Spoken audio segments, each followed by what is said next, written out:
There's a mistake I see every single beginner, and even people that are a little bit more advanced, doing when it comes to running a business on Amazon. Not only when it comes to running the business as a whole, but when it comes to making purchasing decision. And it's looking at one KPI and not looking at the whole thing at once, not having a holistic view of the sourcing process of the business. And I know it sounds like some boohoo, like weird bitch shit, but it's really not. Like, and I think this is something that is typically American, like you guys, because a lot of the guys that are watching this channel, a lot of the guys actually running an Amazon business, you are coming to solve a problem by just looking at the symptoms, and it's the exact same thing. This is why there's such a big problem, with medication and stuff, with pills and stuff in the US. And this is the exact same problems. It comes from the exact same root cause. And this is what we are going to talk about in today's video.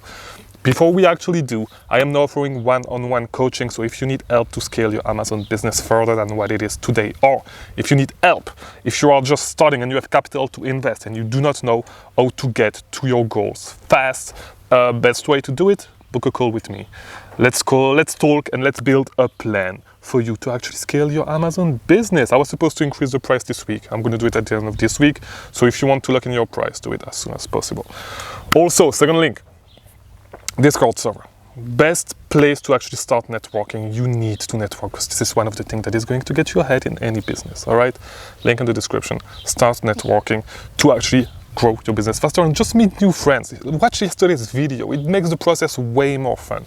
It makes the whole business way more fun. So, as I said, I'm always hanging out on Twitter. I'm not pretty vocal on Twitter, especially not when it comes to Amazon. I'm sometimes tweeting about other stuff, but like stuff that interests me. I'm not talking too much about Amazon yet on Twitter.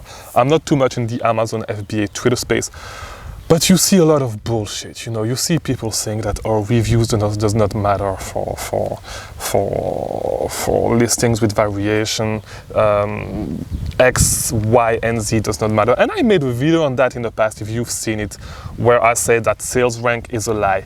And it was not that you should not listen about sales rank, but that there's a lot of things that you need to look at to actually make your decision. There's not one single perfect data point, one single thing that you can look at that's going to give you your answer. And the issue is that you see a lot, but when I say a lot, you see a lot of beginners asking the same questions. How many sales a month should the product have for me to jump on it? What sales rank should I look for? What number of reviews? What this, what that? And there's no answer to that, but because yes, there's a part of it that is science, but there's also a part of it that is hard, that's really hard, and that you are basically, you have your criteria, you know what you are looking at, and you just need to analyze the data to see what type of story the data is trying to tell you, what type of story is the data telling you. But just by looking at the sales rank, just the sales rank by itself is never going to tell you the whole story about a product. Simple example. And there's a lot of products like this, and especially if you do retail arbitrage, you're going to find a lot of products just like this. For example, if nobody has been selling a product for more than 1 year, of course the sales rank is going to be high. Does that mean that there's no demand for the product? No. More time than not, when you find a product like this and you actually jump onto the product, you're going to see that the product is going to sell super fast because you went in stock and there's a demand for that product. It's just that nobody has been selling it. Other thing, you are going to see as well, sometimes you are going to find products that are priced way too high. And because of that, the sales rank went up and nobody else is jumping on the listings. A lot of the times you can actually jump on those listings, reduce the price to a price point where you are still profitable and where it was selling fast in the past, and sell this item super fast. So you should never look, and this is really a big issue when it comes to beginners. You should not look at data in a vacuum. You should look at everything to be able to get the whole story. So For example, when it comes to variation, because this is the tree that really made me make this video. When it comes to variation, of course, reviews are not always telling the whole story, and I made a whole video on that. So when you have listings with variations, when you look at the number of reviews, the percentage, you should also see if the reviews are still increasing, because sometimes you can see that a listing as like is top 2, top 3 in terms of review percentage, but like you get on the listing and it stops selling. Why? Because the number of reviews is not increasing. Maybe it was selling a lot in the past, it's not anymore. The number of reviews is not increasing. You can go on the listing, you can go on that specific listing and see that the number of new offers is still is increasing and it's not going down. You pretty much know that the product is not selling. All right, but does that mean that you should not look at reviews to get an idea? No. Does that mean that reviews is insignificant? No. You are just bad at looking at analyzing data, and you are just running on Twitter and saying some bullshit and diluting the truth as usual, because this is what people say on Twitter. They just get vocal. And this is one of the downside of actually I would say going on social media and networking, because I think that you should network, but you should not talk about stuff that you do not understand. You should document your journey, but you should not talk about stuff that you do not understand. All right? The point of view that you should always have, except if you've been doing this for like years and years, because you can definitely make a lot of money and still not know a lot of shit. All right, and there's stuff that you will only learn with experience. So before I actually learned that stuff and I actually figured that out, I was already making like $40,000 a month. I had when I learned that, I had a month super close. I was super close to $40,000 a month. I was at like 37 when I actually learned this. And you can go back to see when I released this video. You'll see. I did not know that before. So, and there's still a lot of stuff that I do not know. So anytime I talk about something, I'm always sharing my personal experience, and I'm never absolute. And you should never be absolute when you do stuff like this, because you are gonna look like a dummy. You are gonna look like a bozo. And so, as I was saying, it's the same thing. It's the same thing, to be honest, because there was a whole lot of drama with drops, sales rank drops. On Twitter. It was a long time ago, and I totally disagreed with what people were saying that it was, because I do not understand sales. I never used sales rank drops like the data that you can find on Keepa. If you do not know what it is, just look on Keepa. You have something that's called sales rank drops, and basically it's the statistics that tells you how many drops a specific product, like the sales rank for a product, how many times the sales rank went down, right? And so you should understand that, of course, you know, it all depends on the situation. So it's like everything. Sales ranks never tell you the whole story. It's the same things as sales rank drops. It's never telling you the whole story. And it's super situational. And it's not necessarily statistically significant for a listing that sells super fast. So it is actually statistically significant if you have a listing that is a slow seller. You can pretty much assume, if you do not know. And this is something that people used to say a lot in the past, and now people disagree with that. I partly agree with the fact that when you have a slow seller, and you see that more when you are doing actually retail arbitrage, when you have a super slow seller and you actually see big drops down on the Keepa chart, like big peaks going down, it's pretty likely that it's actually a sale that happened. And so if you look at drops are kind of accurate for those types of listings.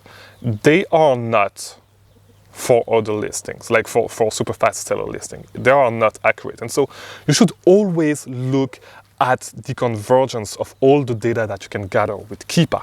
And with other tools, if you use them as well. Look at everything together and like put everything together, see what story, what you can deduct from the future by looking at the past with those data, see what it's telling you, and then make your purchasing decision. But do not go and say that reviews does not mean shit on listings with variation, that sales rank drop does not mean shit. Yes, it does. It's a statistics. Use it as such. Just use it as such. Use it as a point of data in your whole analysis.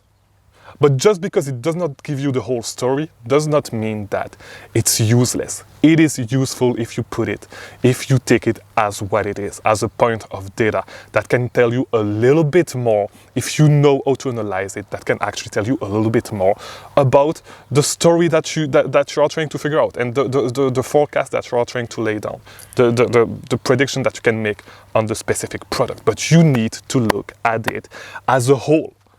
You are not going to make your decision just based on sales rank. It's foolish. Like, it doesn't make sense. Like, just think about it. It does not make sense. Is sales rank the only thing that you look at when you make a purchasing decision? When you buy leads? If your answer is yes, this is why you suck and this is why your leads are tanking. I'm sorry to say it like this. This is why you are actually bad at this business. This is why you are not where you want to be right now. And this is why you are bad at sourcing and your products tanks. And then you go on Twitter and you start venting about how gurus are not telling you the whole story and how sometimes it sucks. This is why. There's no other reason. It's not because they are not telling you the truth, it's because you suck.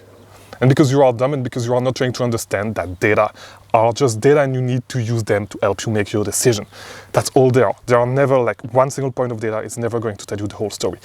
Same thing with what return on investment you should look for, what sales velocity. It all depends on your whole strategy and it all depends on a lot of things. Same things with your margins.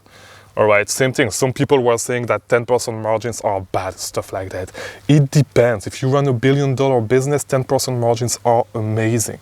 Like, of course, if you run a small business, a small Amazon business, of course it's bad. Of course you can aim for more. Like, if you do not have a prep center, all that shit. But, like, look at everything together. Of course, like, I'd rather take a 10% margin business. I'd take a 7% margin business that makes $2 million a year, where I do not need to do shit, either of 20% margins at $20,000 a month, where I'm working 9 to 5, basically. So it all depends. Like, stop looking at data points as data points. Like, and as I said, my business today, I'd rather have my business today where I actually scaled down, where my margins are a little bit lower, than the business that I had back when I was in the US and I was prepping myself, because it was a lot of work and it was actually not scalable. So right now, my business is at a stage where I can inject more money. And we are going to talk a little bit more about that at the end of the month, because you know I always make my monthly recap. But I would take this, I would take $25,000 a month right now, like this. You know, like, just as it is right now, where I do not actually, like, there's an infrastructure that I can take to actually scale.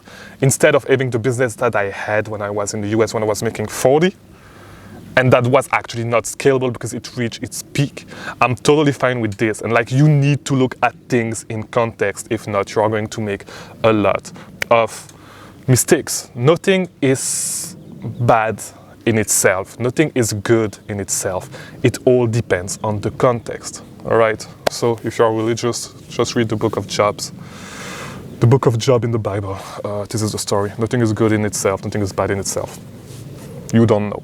All right. But in this case, in business, you know, because it's your business. It's actually your business. And so you can pretty much figure out, if you try to figure out the context. All right. That's pretty simple. So if you want to keep learning about selling on Amazon stuff, well, like just watch the video on the screen. I'll see you tomorrow, because I release a new video every single day. Link in the description for the Discord server. Link in the description for coaching calls if you need one. All right. I hope this video was helpful. I know it was. So leave a like, do all that stuff. I'll see you tomorrow. Thank you for watching.